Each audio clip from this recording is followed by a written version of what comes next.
remember driving my VW Touran up the M1 on a rainy day, and all of a sudden I lost traction, like instantly. I was doing some speed, you know, national speed limit, but suddenly I was out of control and it was gone, and I had no warning.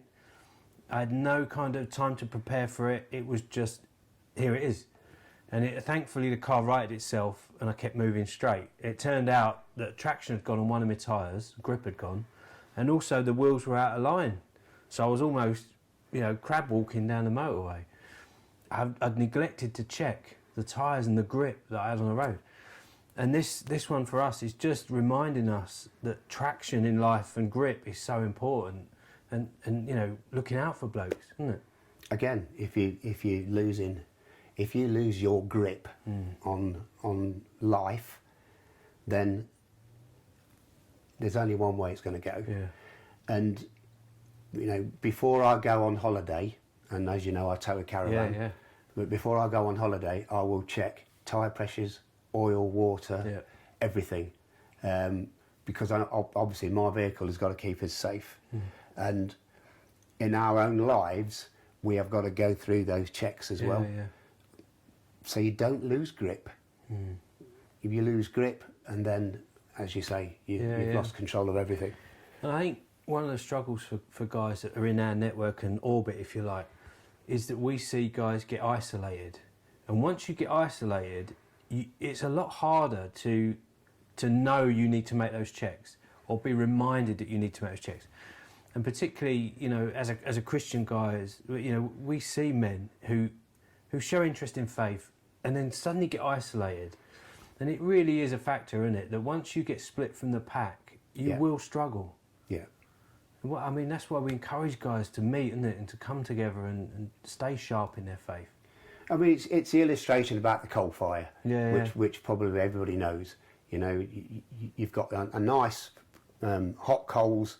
You take one out of that fire, and it soon goes cold. And it's vital that as a bunch of fellas, we stay together, and we switch on to, hang on, something's not right. Yeah. This fella's suddenly become a little bit isolated. Yeah. Why is that? Yeah. Why is that? And it's incumbent on us to pick up on that.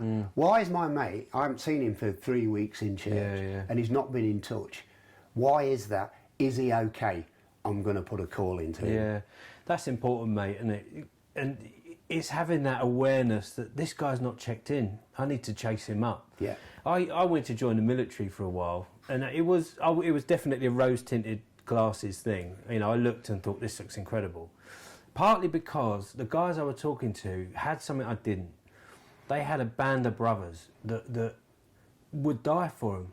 Quite literally, would be willing and ready in any situation to go through that. And they knew they had their back. They knew that they mattered, and they were in a combat situation or training for combat. It was all very focused, and like, you know, daily life, your friends may not ring. It might be a month you don't hear from anyone.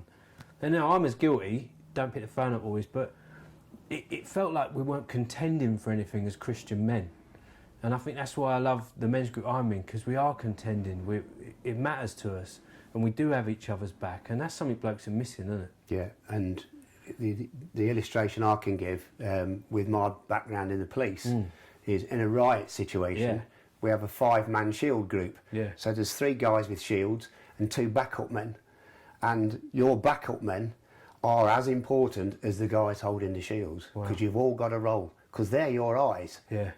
And you move as all 5 of you together, and you take one of those out, and you've just lost your effectiveness. So it's vital that band of brothers mentality is vital.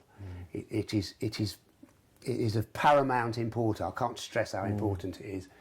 It's so important to get this mentality of a team in its truest sense. Yeah, it's powerful, mate.